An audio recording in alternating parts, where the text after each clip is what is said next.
కుమారస్వామి కామరాజ్ అంటే కె కామరాజ్ భారత రాజకీయాల్లో ఒకప్పుడు కింగ్ మేకర్గా ఓ వెలుగు వెలిగారు.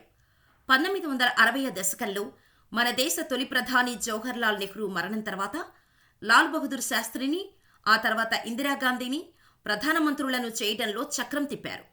కింగ్ మేకర్గా గుర్తింపు తెచ్చుకున్నారు. కానీ బళ్ళు ఓడలవుతాయి, ఓడలు బళ్ళవుతాయి అంటారు కదా, కామరాజ్ విషయంలోనూ అదే జరిగింది.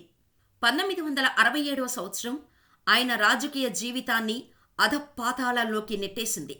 ఒకప్పుడు ప్రధానమంత్రి అభ్యర్థి రేసులో ఉన్న కామరాజ్ సొంత రాష్ట్రం తమిళనాడులో తన సొంత అసెంబ్లీ స్థానాన్ని నిలబెట్టుకోలేకపోయారు.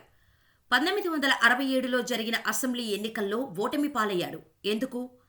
కింగ్ మేకర్ స్థాయి నుంచి తన సొంత నియోజకవర్గంలో ఎమ్మెల్యేగా ఓడిపోవటం వెనుకున్న కారణమేంటి? అసలు ఏం జరిగింది? కొన్ని ఆసక్తికరమైన అంశాలను తెలుసుకుందాం. అధికారం కోసం దేనికైనా ఎంతకైనా సాహసం చేయడానికి నేతలు ఒంటికాలు మీద సిద్ధంగా ఉంటారు. అవసరమైతే అంతే స్థాయిలో దిగజారడానికి కూడా వెనకాడరు. అది 1963వ సంవత్సరం. కామరాజ్ తమిళనాడు ముఖ్యమంత్రిగా, నెహ్రూ ప్రధానమంత్రిగా ఉన్నారు. 1967లో చైనాతో జరిగిన యుద్ధంలో భారత్ ఓడిపోయిన తర్వాత ఇటు దేశంలో అటు ప్రపంచవ్యాప్తంగా నెహ్రూ ఇమేజ్ డ్యామేజ్ అయింది. మరోవైపు కాంగ్రెస్ పార్టీలోని కొందరు నేతలు పదవి కోసం కాచుకొని కూర్చున్నారు. ఏం చేయడానికైనా సిద్ధంగా ఉన్నారు. మరోవైపు క్షేత్రస్థాయిలో కాంగ్రెస్ పార్టీ బలహీనపడుతోంది. పార్టీకి పూర్వ వైభవం రావాలన్నా, పటిష్టం కావాలన్నా నాయకులు అధికార దాహం వీడాలని నెహ్రూకు కామరాజ్ సూచించారు. పదవుల కోసం పాకులాడకుండా వాటిని ఉన్న పదవులను త్యాగం చేయాలనేది ఆయన అభిప్రాయం. 1963 అక్టోబర్ 2న కామరాజ్ తమిళనాడు ముఖ్యమంత్రి పదవికి రాజీనామా చేశారు. అధికార దాహం వీడాలని చెప్పడమే కాదు, స్వయంగా తన పదవికి రాజీనామా ద్వారా చేసి చూపించారు.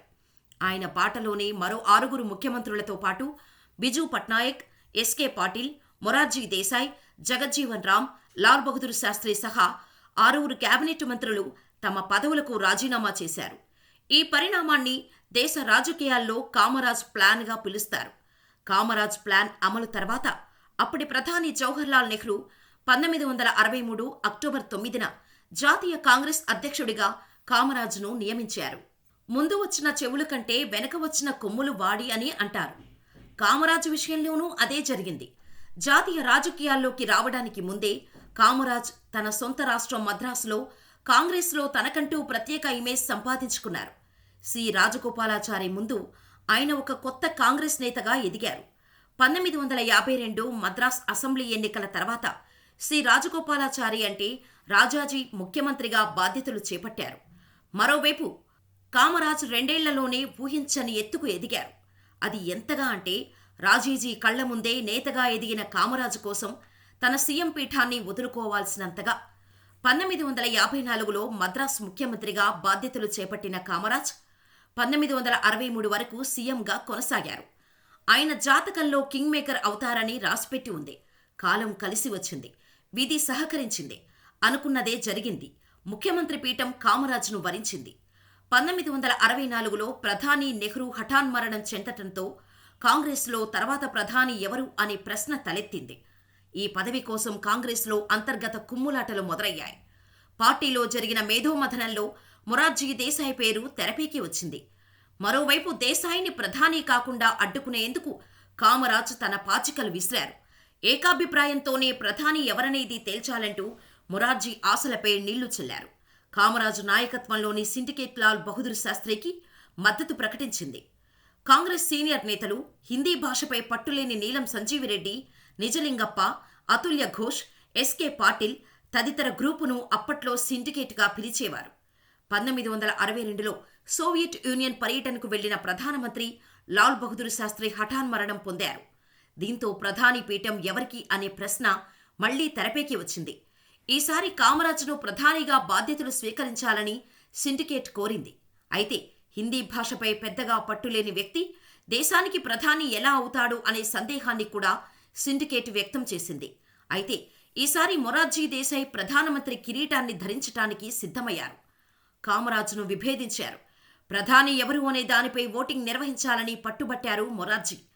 ఆయన మొండిగా వ్యవహరించడంతో ఓటింగులో కామరాజ్ ప్రధాని పదవికి ఇందిరాగాంధీకి మద్దతు ఇచ్చారు. ఇదివరకు కాంగ్రెస్ పార్లమెంటరీ పార్టీలో 355 మంది ఎంపీల మద్దతు లభించింది. దీంతో మొరార్జీ దేశాయ్ ప్రధాని కలకు బ్రేక్ పడింది. ఇందిరాగాంధీ ప్రధాని అయ్యారు. ఆ తర్వాతే కామరాజ్ రాజకీయ పతనానికి అడుగుపడింది. కాంగ్రెస్లో వారసత్వ రాజకీయాలకు తొలి అడుగు పడింది. ఇందిరాగాంధీకి ప్రధాని పీఠం దక్కటం వెనుక కీలక పాత్ర పోషించిన కామరాజ్ ఆమెను వెనకుండి నడిపించాలని అనుకున్నాడు. 1967లో జరగనున్న సాధారణ ఎన్నికల వరకు మౌనంగానే ఉన్నారు.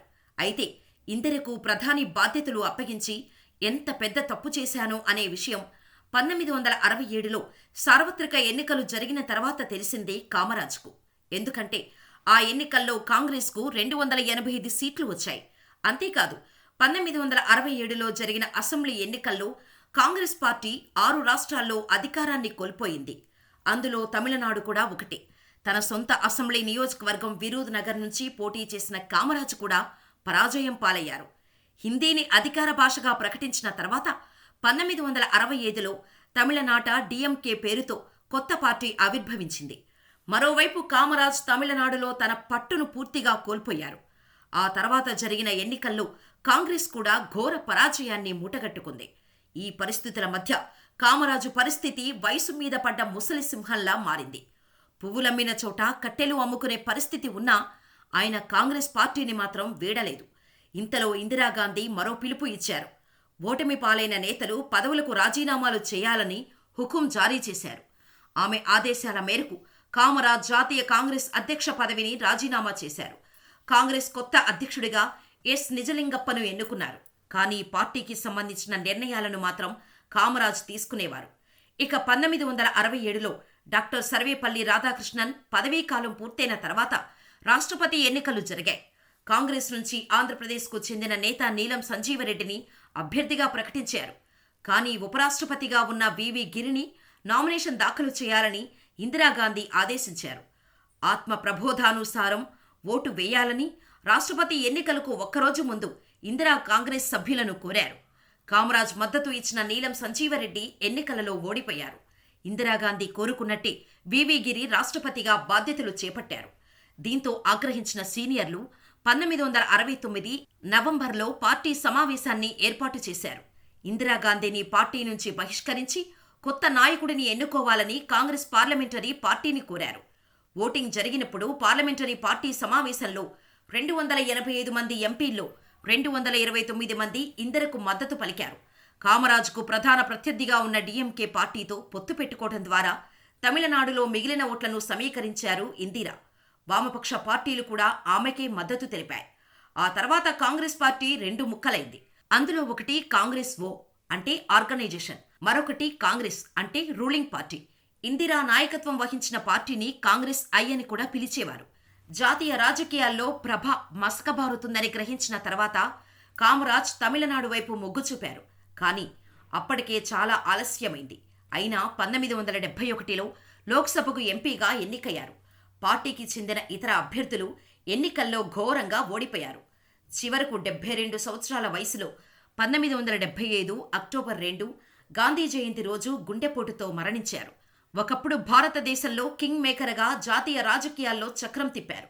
ప్రధానమంత్రి పదవి రేసులో ఉన్నప్పటికీ ఎప్పటికీ ప్రధాని కాలేకపోయిన ఒక్క కాంగ్రెస్ నాయకుడి కథ చివరకు అలా ముగిసింది. ఈ స్టోరీపై మీ అభిప్రాయాన్ని మాకు కామెంట్ రూపంలో తెలియచేయండి.